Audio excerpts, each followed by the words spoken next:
Goeiemôre. Dit is Vrydag. Ek kan nie glo hoe vinnig hierdie week verbygegaan het nie. Welkom aan elkeen. Natuurlik Koos, dit is lang naweek. Ons is nog, of ek is nog in isolasie. Inel se isolasie hou vandag op. So, iemand kan uitgaan van ons huis. Welkom Liana, Michelle, julle, Elmarie, Clary, Larindi, Mariska, Annette, julle, Veronica, Jolandi, Elsabie, Cathy, dit is so lekker om saam met julle te kuier. Wat 'n voorreg om dan op 'n oggend soos vanoggend te kan begin en dan 'n lang naweek daarvan te maak en ek wil vir ons vrouens sommer net sê, dit is mos nou Augustus is mos vroue maand. So ons vrouens, julle is vir ons belangrik en julle is goed vir ons.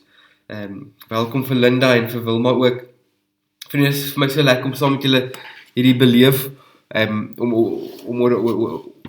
saam te praat oor hoe om God te beleef en op soveel kere word ek teruggevat op die kere wat ek net God kon beleef het en dan op hierdie platform saam met julle te kan deel en saam met julle daar te kan gesels en asseblief in die kommentaar laat weet ons asseblief hoe jy al die Here beleef het.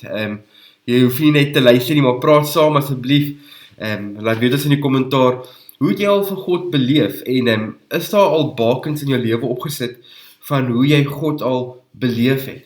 Nou, een van die dinge wat ek al vroeg in my lewe of ek sê my geloofslewe geleer het is om vir God van die begraf te sê ja, ek wil U wil ken en ek wil U wil doen en baie keer daar goed op die tafel gekom wat mense maar net moes gedoen het en gebid het daaroor en op die einde van die dag het ons dit gedoen. Ek wil vanoggend sommer 'n bietjie praat oor onsigbare tekens of sigbare bakens van ons geestelike ontmoetings.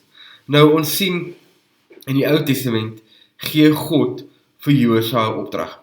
Hy sê vir hom, in die Jordaanrivier, in die middel van die Jordaanrivier, gaan tel klippe op en vat dit oorkant na die ander kant van die rivier toe en bou daar 'n baken, sodat wanneer jy daarna kyk, dat jy weer herinner kan word oor wat God gedoen het. Jy kan gerus in Josua 4 gaan lees, die opdrag is daar in vers 2, maar dan sê hy so aan die einde, sê hy so, hierdie baken wat jy opgerig het, hierdie klippe wat jy gebou het, dit moet onder julle as 'n teken dien.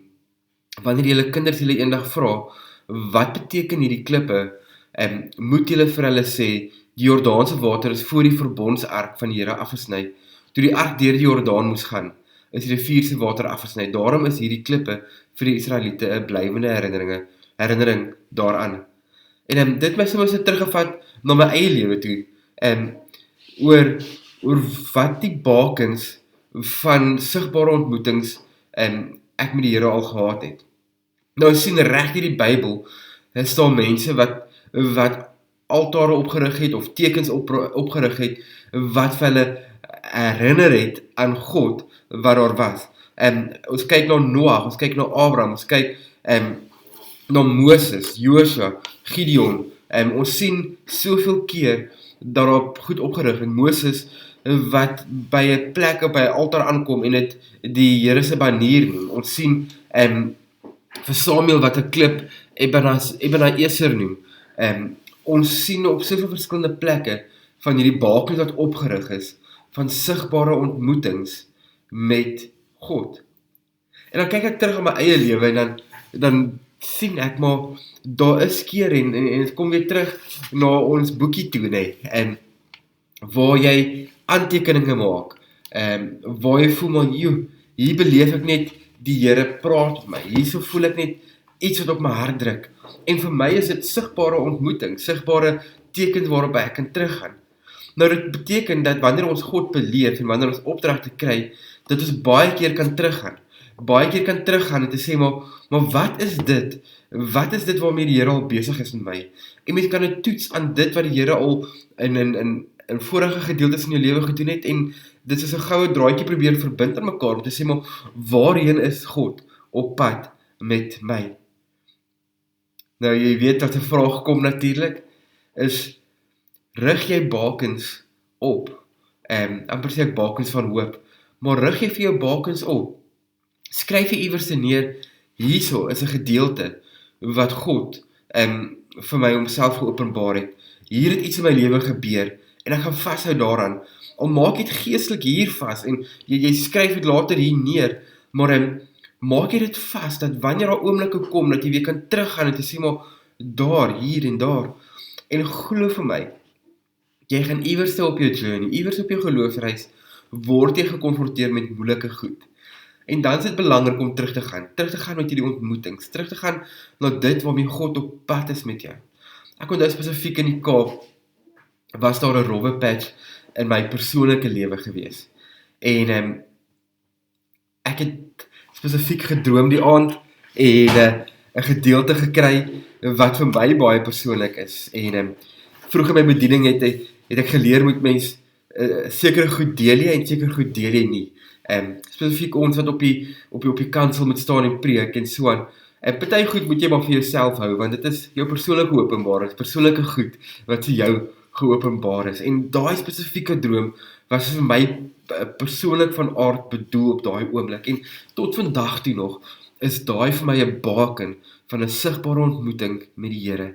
En dit gee vir my soveel hoop. En dit het gemaak dat ons 2 jaar later nog steeds kan terugkyk en sê, ons roeping staan vas en seker. En dit is vir my so belangrik. En daarom wil ek julle weer vanoggend kom aanmoedig, te sê, kyk terug in jou eie lewe. Miskien is vanoggend een van daai oggende wat jy net kan terugkyk na jou eie lewe en sê, maar wat is die goed waarmee die Here besig is met my? Of wat het hy al gedoen in my lewe? En so te kan terugkyk. 'n Geestelike baken wys 'n tyd van oorgang of besluitneming aan, toe ek duidelik geweet het dat God my lei. Nou dit is tekens van God wat op pad is met jou iewers heen. En ek wil jou regtig kom aanmoedig om dit te kom neerpen, te kom neerskryf, en te kan sien hoe werk God met jou, waarmee is God besig. En dit gaan nie ophou nie. Daarom is dit belangrik om altyd terug te gaan. Die nuwe goed neer te skryf, maar ook terug te gaan. Ek weet ook dat wanneer jy by besluitneming kom, gaan jy nie 'n goeie besluit kry en 'n slegte besluit kry nie. Of net eerder sê, jy gaan nie 'n goeie opsie kry of 'n slegte opsie kry nie. Ek onthou spesifiek toe ons Kaap toe moes gegaan het en ons gebid het om saam in die bediening te wees. Ek en Nel spesifiek saam gebid, saam geworstel, saam na die Here gesoek op daai. En ek onthou spesifiek dat ons 2 opsies op die tafel gehad het. 2 opsies op die tafel gehad het en beide was goeie opsies gewees. Daar was nie 'n slegte opsie gewees nie. Wat dit nog moeiliker gemaak het is, daar het 'n derde opsie bygekom, wat dit ook nie sleg gemaak het nie. So die besluitneming kon nie gewees het tussen wat sien is goed vir my en wat sien is sleg vir my nie.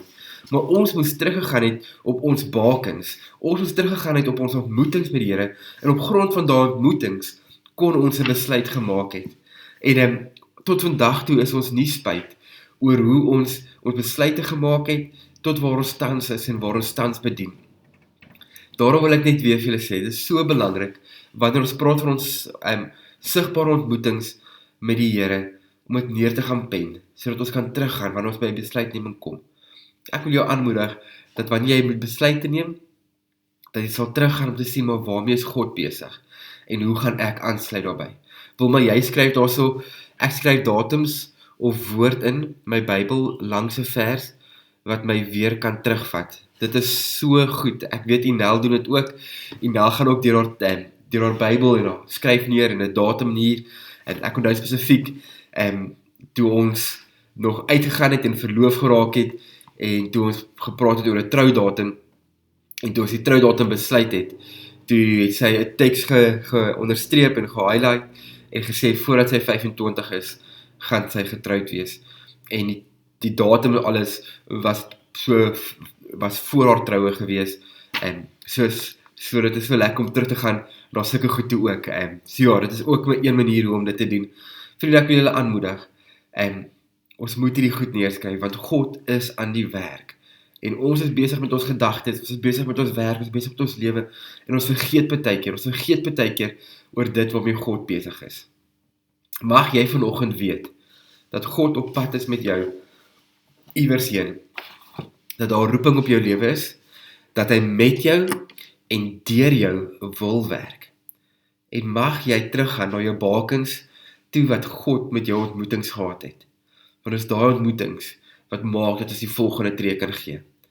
Mag jy 'n ongelooflike naweek hê, mag jy lekker braai. Ons almal gaan seker die Springbok game kyk. Ek het gister gaan toets om net seker te maak of ek positief is of nie positief is nie, want ek wil net uitkom. So ek hoop ek kan my uitslaag kry vandag, dat ek ook net hier uit hierdie isolasie kan uitgaan. Ja, mag julle 'n goeie naweek hê. Ons sien vir julle Sondag het ons 'n lewendige uitsending, nie uit Kruiskerk uit nie, maar ons sommer hier uit die pastorie uit, 'n lewendige uitsending hê. Maar mag julle 'n ongelooflike naweek hê. Mag julle vure hoog braai. Mag julle saam met julle familie net lekker tyd spandeer. Ons dink aan 'n klomp mense wat ook positief getoets is hierdie week. Dink aan julle, mag julle ook sterk staan in hierdie tyd. Wees geseënd en vind ook vrede in julle sigbare ontmoetings met die Here. Vrede vir julle, lekker naweek.